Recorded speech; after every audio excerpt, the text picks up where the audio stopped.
Your mind is a weapon, and you got to begin to use it and control it. Most people are out of control with their mind. They don't point it at something. They let the world point it, and they misfire all the time. You have control over your mind. You just have to assert it. You have to decide that you are going to be in control, that you are going to do what you want to do. And if you understand the mind, it does what you tell it. That's its job. And if you tell it better stuff, you have an amazing life. And if you tell it mediocre stuff, you have a mediocre life.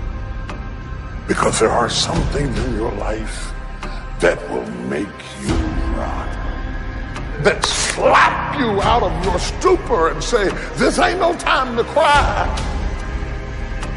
So you got to get used to being a little disappointed. You got to get used to walking into situations and being flexible, because if you are not flexible, you cannot survive. And all of a sudden, life demands that you pick up the pace. If you don't pick up the pace, you're going to be left behind. Because almost all problems can be solved if only you take the time to see them and think them through. That's very easy to understand, and it's very easy to say, but it takes strong character to put it into practice. You live in a world that's flat and two-dimensional. In other words, the impatient person lacks all sense of perspective. Perspective lets you measure your plans and current events against things that have already occurred, and also against your desires and aspirations for the future.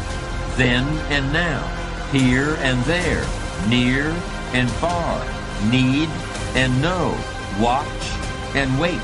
These are the dual optics that allow the patient man to see in stereo, where the nearsighted person sees only the present, or the dreamer sees only an imaginary future, and more likely than not, trips over his mistakes trying to get there.